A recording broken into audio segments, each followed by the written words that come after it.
Halo guys, Assalamualaikum warahmatullahi wabarakatuh. Kembali lagi bersama saya Bobi Herian.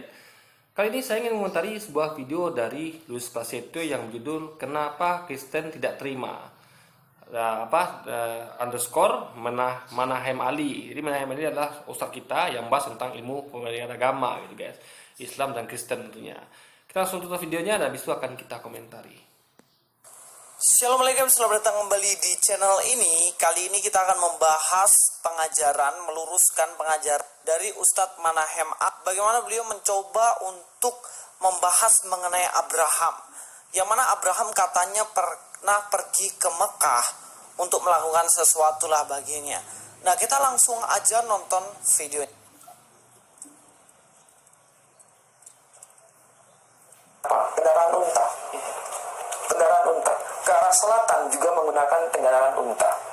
Apakah itu mustahil? Tidak mustahil. Biasa, ya. Tidak biasa. Yang kedua, Salomo atau Sulaiman berkaitan dengan Ratu Sheba. Ratu Sheba itu wilayah Yaman. Dari Yaman itu kan selatannya wilayah Makkah. Tapi ternyata Ratu Sheba berkunjung ke wilayah Palestina. Apakah itu mustahil? Tidak. Diceritakan di dalam Alkitab bahwa Ratu Sheba berkunjung ke wilayah Palestina. Apa itu mustahil? Tidak ada yang mustahil. Sudah berapa bukti? 2 bukti. Bukti ketiga, kalau Ibrahim dari wilayah Babilonia kemudian pergi ke wilayah Palestina, kemudian pergi ke wilayah Mesir, itu jaraknya berapa jauh? Dan itu menggunakan kendaraan apa? Tapi kenapa itu tidak dikatakan mustahil? Tapi justru ketika dari Palestina ke Mekah dikatakan mustahil. Ada masalah apa dengan ini? Apa yang menyebabkan mereka mengatakan itu mustahil? Dari wilayah Yaman ke Palestina tidak ada yang mustahil. Ratu Sheba menjadi bukti. Dari wilayah Babilonia ke wilayah Mesir tidak ada yang mustahil. Dan itu berkaitan dengan Sarah bersama Abraham pergi sampai ke wilayah Mesir. Berapa kilometer itu terjauhnya? Tapi kenapa menjadi mustahil ketika dari Palestina menuju wilayah Mekah? Padahal dari Palestina menuju wilayah Mekah itu diceritakan oleh Rabbi Eliezer dalam kitab Pirkei Deraf Eliezer. Jadi saya jelaskan sedikit bagaimana di sini Manahem Ali berusaha untuk mengcounter pandangan yang mana ada orang-orang tertentu yang mengatakan mustahil kalau Abraham itu pergi ke Mekah. Dan dia menunjukkan 3 argumentasi. Kita akan cek. 3 argumentasi itu mengenai mungkinkah Abraham pergi ke Mekah, yaitu yang pertama perjalanan jauh bisa saja naik unta. Jadi bisa aja Abraham itu naik unta. Pasti bisa lah kalau pergi dari Kanaan atau Palestina menuju ke Mekah. Yang kedua adalah masa nggak mungkin si Abraham pergi ke Mekah sedangkan Ratu Sheba aja pergi loh dari Yaman atau Ethiopia itu ke Israel. Jadi tentunya bisa dong, sedangkan Yaman atau Ethiopia itu kan selatannya Mekah katanya. Yang ketiga adalah Abraham itu kan dari tanah Ur ke Kanaan, bisa pergi. Masa dari Kanaan ke Mekah nggak bisa? Lalu pertanyaannya, masa dari Israel ke Mekah nggak bisa pergi? Sebenarnya ada masalah apa? Itu yang ditanyakan oleh Ustadz Mokoginta tadi. Mokoginta udah nggak ada. Ustadz Manahem Ali tadi bilang, masa sih nggak mungkin lah, nggak bisa, pasti bisa lah kalau dari Kanaan atau Palestina menuju Mekah. Nah, saya akan menjawab dalam beberapa hal. Sebenarnya bukan mungkin nggak mungkin, bisa aja sih Abraham dari Israel menuju ke Mekah, bisa aja. Tetapi persoalannya adalah tidak ada catatan yang menuliskan kepergian Abraham dari Kanaan ke Mekah. Bener gak? Ada gak sih catatan di dalam Alkitab atau catatan di tulisan-tulisan yang lain pada zaman Abraham? Abraham tuh pergi dari tanah Kanaan. Loh, tadi apa lu nggak dengar disampaikan oleh Ustaz Manahem Ali? Dia sampaikan dari kitab apa dia lupa ya. Istilah guys ada. Luis aja makanya Luis tuh menyimak sedikit orang ngomong tuh di video tuh menyimak gitu. Ustaz tuh tadi mengatakan itu ada di kitab. Tadi saya juga lupa dia sampaikan kitab apa gitu. Jadi gitu guys. Jadi dan satu lagi kalau misalnya nggak ada di Alkitab nggak mesti itu memang nggak ada. Tapi kita tahu. Jadi gini loh. Kita kan Ustaz Manahem Ali kan bicara dari keyakinan Muslim sebagai seorang Muslim gitu. Sebagai Muslim meyakini kalau Al-Quran sendiri menginformasikan kalau Alkitab sebelumnya itu sudah hidup bahwa tangan manusia, dan itu bisa banyak bukti di mana tidak sinkron antara isi perjanjian lama dan baru.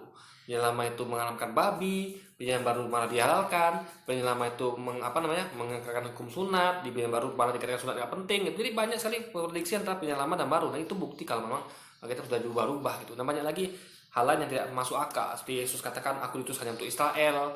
Jangan pergi keluar Samaria, pergilah hanya pada rumah dari umat Israel. Tiba-tiba dikatakan ya selanjutnya yang terakhir itu ya, yang itu diakui oleh banyak sekali scholar gitu di seminar Yesus seminari itu, mereka kata itu ayat tambahan yang tidak ada di Alkitab mula-mula, ditambahkan kemudian gitu, berapa abad kemudian ditambahkan, di mana sebelumnya nggak ada, yang mengatakan kalau pergilah seluruh dunia dan jadikan seluruh bangsa muridku. Ini kan bertentangan dengan kalimat Yesus yang pertama gitu.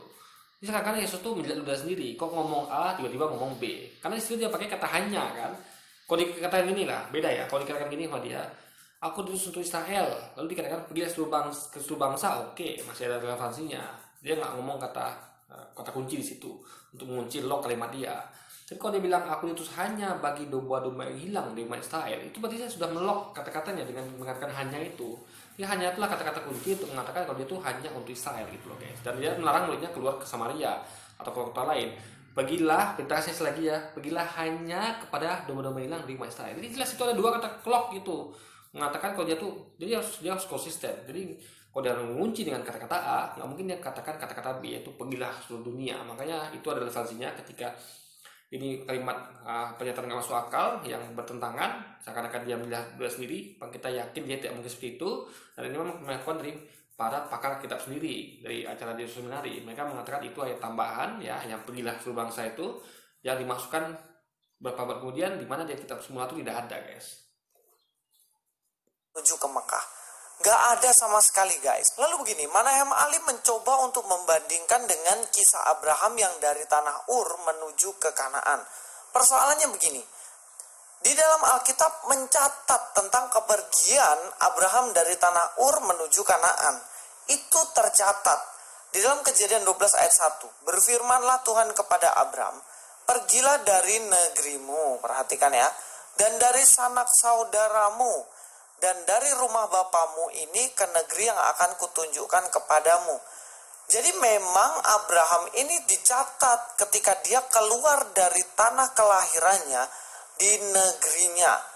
Lalu kita pasti akan tanya, negerinya di mana sih? Negerinya Abraham sebenarnya di mana? Kalau kita tahu di dalam Kejadian 15 ayat 7, lagi firman Tuhan kepadanya, akulah Tuhan yang membawa engkau keluar dari Ur Kasdim untuk memberikan negeri ini kepadamu menjadi milikmu. Jadi memang terdapat catatan di mana Abraham ini dipanggil Tuhan untuk keluar dari. Jadi sekali lagi ya, catatan itu bukan hanya bersumber pada Alkitab, tapi juga bisa dari sumber lain. Dan tadi Ustaz Ali sudah menyampaikan dari kitab apa saya lupa ya. Anda bisa ulang videonya gitu kan. Tadi kitab apa itu. Jadi informasi bukan hanya dari satu sumber gitu loh. Dan ingat ya, ini kan hanya untuk negeri asal Abraham dan memberikan kepada negeri baru, disuruh pergi ke negeri baru gitu. Jadi ini nggak ada hubungan dengan ketika Abraham itu mau pergi ke Mekah untuk meninggalkan Sarah dan anaknya di sana gitu guys. Jadi ini hanya ketika itu beda kasusnya gitu. Jadi sekali lagi guys ya, nggak semua yang nggak tercatat tuh nggak ada gitu kan, ada di catatan lain tentunya, karena sumber itu bukan hanya satu gitu loh logikanya. Dan ingat, Al-Quran juga menginformasikan yang seperti saya sampaikan tadi tentunya, dan itu yang diyakini oleh umat Islam gitu. Tanah kelahirannya, tanah Ur, untuk menuju tanah Kanaan. Lalu mungkin kita akan bertanya lagi, tanah Ur itu di mana sih? Kita kalau tahu tanah Ur itu guys, tanah Ur itu sebenarnya dikatakan di dalam Kisah Para Rasul 7 ayat 2, jawab Stefanus, hai saudara-saudara dan bapak-bapak, dengarkanlah, Allah yang maha mulia telah menampakkan dirinya kepada bapa leluhur kita Abraham ketika ia masih di Mesopotamia, sebelum ia menetap di Haran. Ini mau saya bahas sedikit ya. Ini kan kalimatnya adalah ya, Kisah Para Rasul 7 pasal 2 ayat 2. Ini kan jelas bukan kata Yesus. Ini kan jawab Stefanus ya. Stefanus ini orang yang ngaku murid Yesus kemudian berapa abad. Kadang Kisah Para Rasul itu kisah ketika Rasul ini kan adanya berapa abad setelah Yesus pergi gitu. Jadi nggak ada hubungan sama zaman Yesus sama sekali. Nah, ini kan nggak sinkron dengan Yesus tadi, kenapa saya akan sampaikan. Jadi kata dia kan, hai saudara dan bapak-bapak, dengarkanlah. Allah yang Maha Mulia telah menampakkan dirinya kepada bapa leluhur kita Abraham. Lalu pertanyaannya adalah, kalau Allah yang Maha Mulia telah menampakkan dirinya kepada bapa leluhur kita Abraham, sedangkan waktu itu Yesus belum ada, ingat Yesus baru ada setelah dilahirkan oleh Maria ibunya. Lalu ini Allah yang mana lagi gitu? Kan Allah sudah berbentuk Yesus gitu kan. Jadi makanya itu yang pertama ya, yang harus jawab. Lalu seperti apa penampakan Allah itu gitu? Karena Yesus kan belum ada gitu. Ini kalau memang ada pun ini membuktikan kalau Allah itu kan Yesus, karena Allah ya Allah, Yesus ya Yesus gitu. Karena Allah telah menampakkan dirinya sebelum Yesus ada gitu guys. Nah, jadi Yesus menampakkan diri, Allah juga menampakkan diri. Lalu kedua, ini bertentangan dengan kata Yesus. Yesus katakan ya, tidak ada yang pernah melihat Allah dan mendengarkan suaranya. Itu Yesus sampaikan. Tapi kata Yesus, aku nyatakan dia ada. Dalam artian ini orang Kristen banyak salah paham. Ketika Yesus katakan aku nyatakan dia ada tuh bukan artian menyatakan dalam bentuk dia tuh membuat Allah nyata, enggak. Menyatakan itu maksudnya mengklaim gitu. Sama kayak saya katakan gini, tidak ada yang pernah melihat Allah dan mendengar suaranya, tapi saya nyatakan dia ada gitu. Dalam artian saya klaim dia tuh ada gitu. Jadi Yesus ingin mengatakan kalau walaupun tidak ada yang pernah mendengar suara Allah atau melihat rupanya, tapi Yesus klaim itu ada gitu loh guys. Itu dinamakan dengan iman itu, meyakini sesuatu yang tidak pernah dilihat dan didengar suaranya. Nah, itu yang dimaksud Yesus, bukan dia nyatakan dia merubah dirinya sehingga nyata gitu, enggak. Kalimat menyatakan ini jelas dalam bahasa Indonesia, menyatakan, mengklaim gitu. Ya, di sini lagi ya, itu kalimat yang tidak dipahami oleh orang-orang Kristen sendiri. Arti kata menyatakan, dan banyak lagi kalimat lain yang mereka tidak yakini, arti kata menggenapi dan lain sebagainya gitu. Ini sekali lagi ya, itu perlu dipertanyakan dan dijawab oleh orang seperti Louis sendiri tentunya. Sebelum dia pergi ke Haran kan dia tinggal di Ur. Nah, Ur itu kalau dikaitkan berarti Ur itu adalah Mesopotamia. Jadi inilah tanah di mana Abraham tinggal. Saya lupa ya. Jadi gini, kisah dalam kitab itu ya, saya lupa tadi nama kitabnya, dan kisah lain pernah saya dengar di luar sumber tentang kitab, itu ada masa ketika Abraham itu membawa anaknya dan Siti Hagar diberikan Tuhan ya. Ini beda lagi sama kisah ini beda lagi nih, ini kisah lain lagi. Pergi ke suatu tanah, suatu tanah untuk di situ dah ditinggalkannya Ismail dan istrinya itu gitu. Karena ada konflik dengan istri pertamanya, tinggal situ, dan situlah tanah Mekah itu. Lalu Ibrahim pergi lagi ke negara asalnya gitu, bersama lagi dengan istrinya yang punya anak Ishak itu guys. Jadi di situ telah tinggallah berdua Siti Hagar ya, saya lupa namanya, yang ibunya Ismail itu ditinggal di tanah Mekah. Dan itulah awal mula peradaban Mekah di situ gitu. Ketika Ibrahim membawa istri anaknya ke sana dan Ibrahim meninggalkan mereka di sana.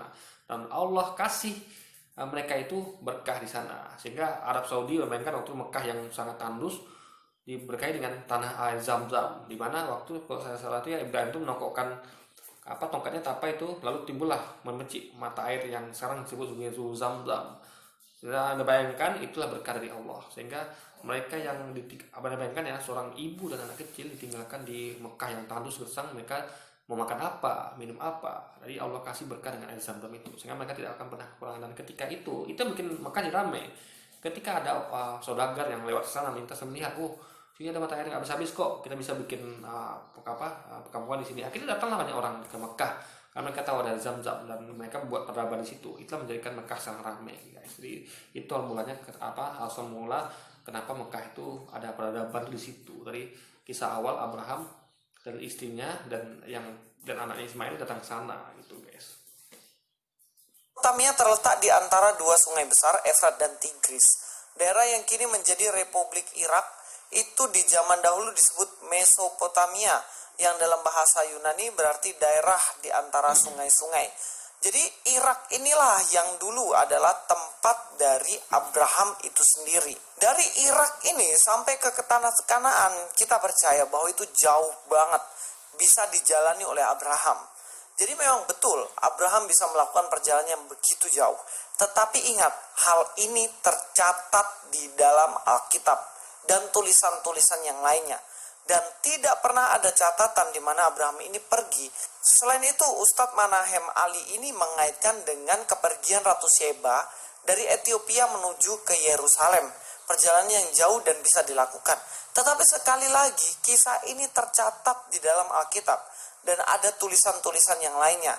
Di dalam 1 Raja-Raja 10 ayat 1-2, ketika Ratu Negeri Seba mendengar kabar tentang Salomo berhubung dengan nama Tuhan, maka datanglah ia hendak mengujinya.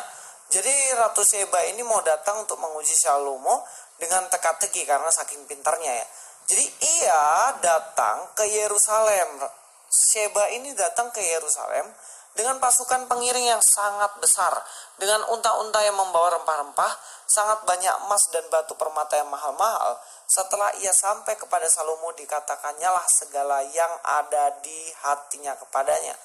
Jadi jelas bahwa Ratu Seba ini tercatat perjalanannya dari daerahnya menuju ke Yerusalem.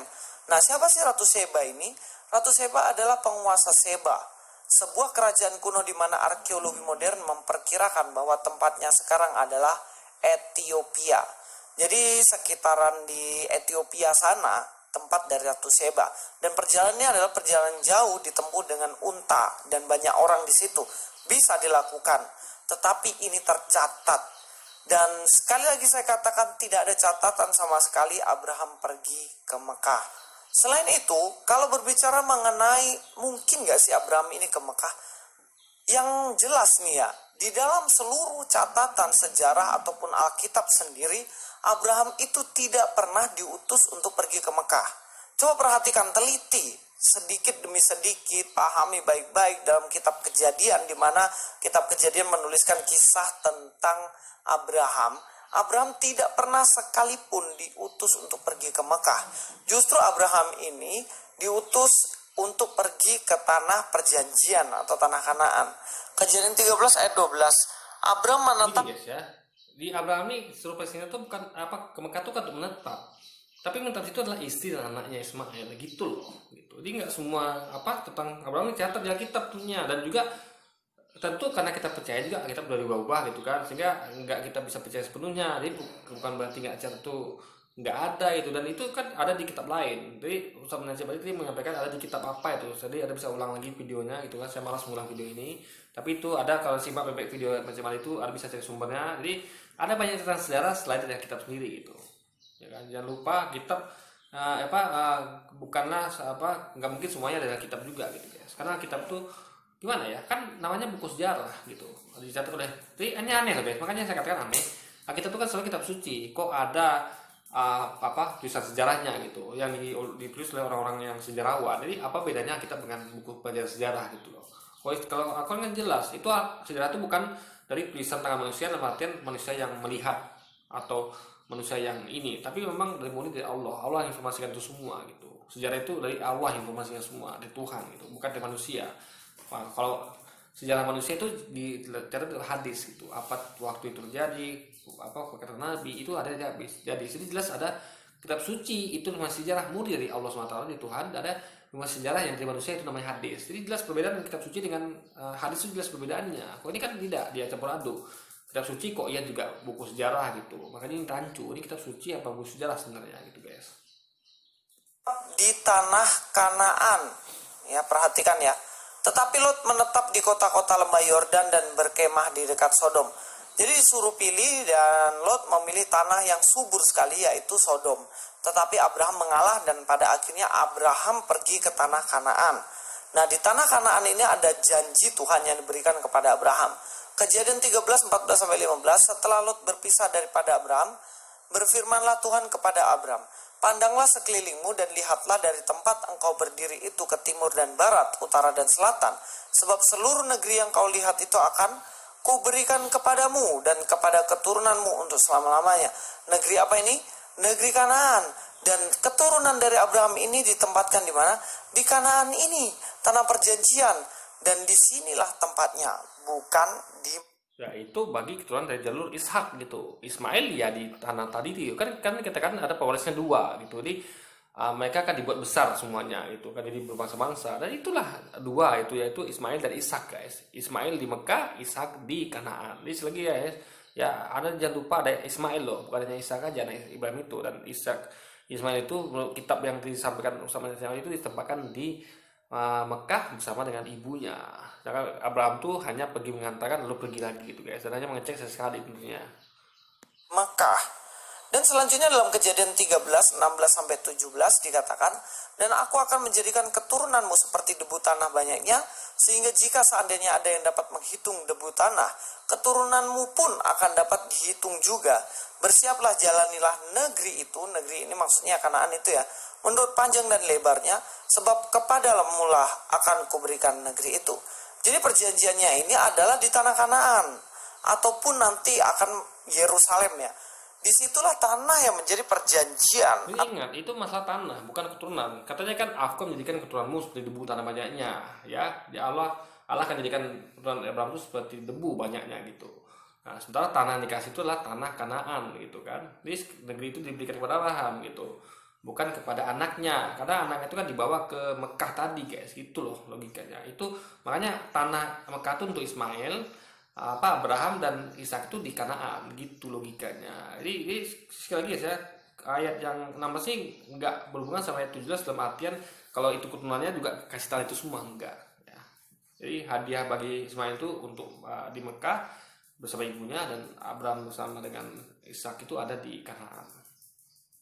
Antara Abraham dengan Tuhan, bukan di Mekah. Yang ketiga, ketika Abraham menyimpang ya, karena perjanjiannya adalah Kanaan, lalu Abraham ini ya pergilah ke tempat lain begitu. Karena pada waktu itu mengalami kelaparan. Justru di situ Abraham mengalami satu musibah atau bisa dikatakan masalah sebenarnya. Karena ketika di sana Abraham mengaku bahwa dirinya bersama dengan saudaranya, yaitu Sarah, padahal istrinya. Lalu dalam Kejadian 12 ayat 10 dikatakan, ketika kelaparan timbul di negeri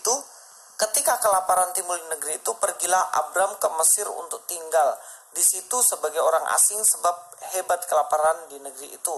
Lalu ayat 17, tetapi Tuhan menimpakan tulah yang hebat kepada Firaun, demikian juga kepada seisi istananya karena Sarai istri Abram itu. Karena memang pada akhirnya Sarai, Itu buktinya ada juga Abraham pergi ke kota lain, ke Mesir juga gitu. Jadi nggak tuh, kemudian Abraham juga pergi ke Mekah. Apalagi di situ kan Abraham tuh nggak tinggal lama, hanya mengantarkan istrinya ke situ guys. Jadi sekali guys ya, nggak hanya Kanan aja ngomongnya, juga ada Mesir juga. Tentu kalau nggak cerita itu ya mungkin, tapi kita perlu lihat lagi nanti, karena saya juga masih belum menemukan ya, karena belum mencari juga gitu. Nanti mungkin saya kurang ilmu di situ kalau di kitab Tuhan apa tidak, tapi faktanya itu ada di kitab lain. Nah, itu saya sampaikan oleh Usama Nazim Ali tentunya. Nah, itu harus baca Luis. Ini jangan katakan sumber sejarah itu hanya kitab, tidak, banyak sumber sejarah itu Luis, bukan hanya kitab tentunya gitu. dan Abram berbohong, dan ini menimbulkan masalah. Tapi saya lihat ini bagaimana Tuhan menggiring mereka pada akhirnya kembali lagi ke Kanaan, guys. Karena kalau kita lihat di sejarah berikutnya itu, bagaimana Abraham pada akhirnya tetap kembali ke tanah Kanaan. Karena memang itu adalah tanah perjanjian dengan Abraham.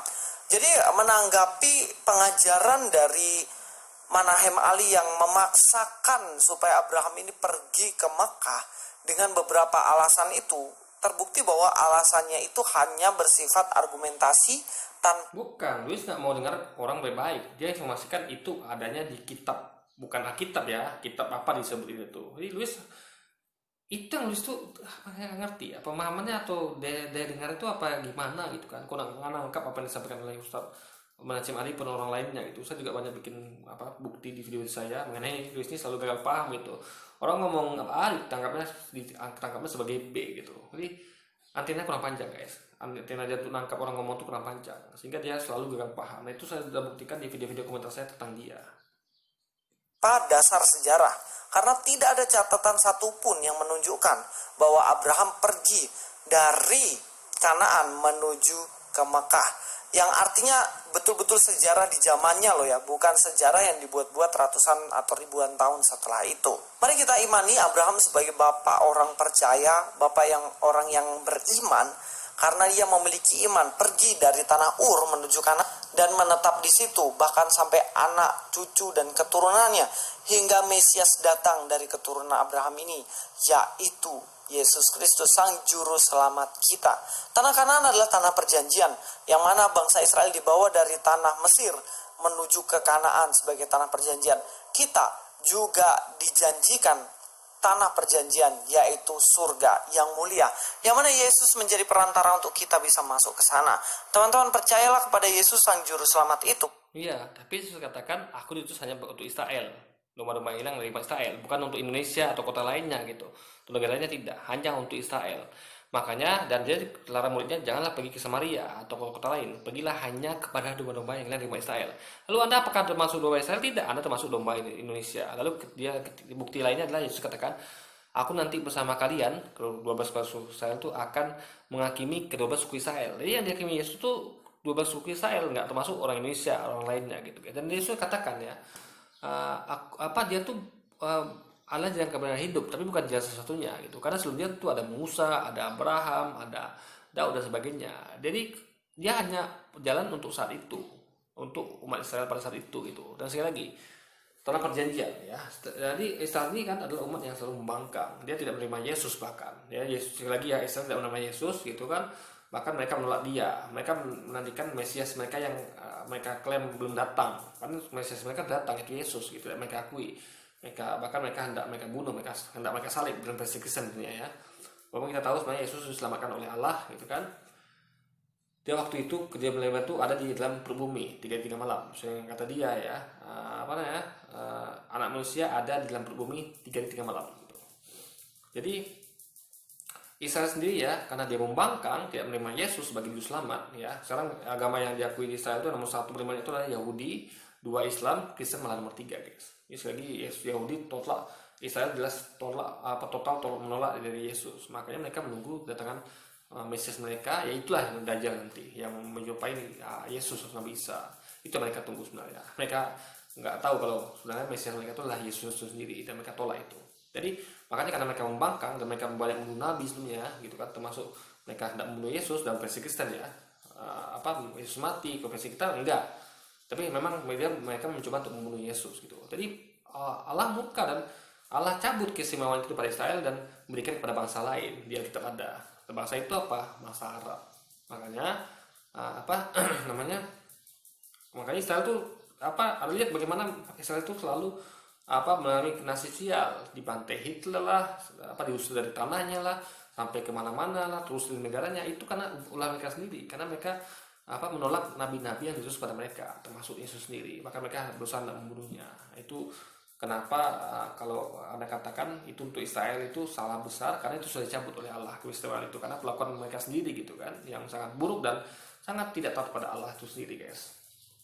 Karena dia berasal dari sana dan dia pasti bisa membawa kita untuk ke sana. Luis Prasetyo sini, God be with you all.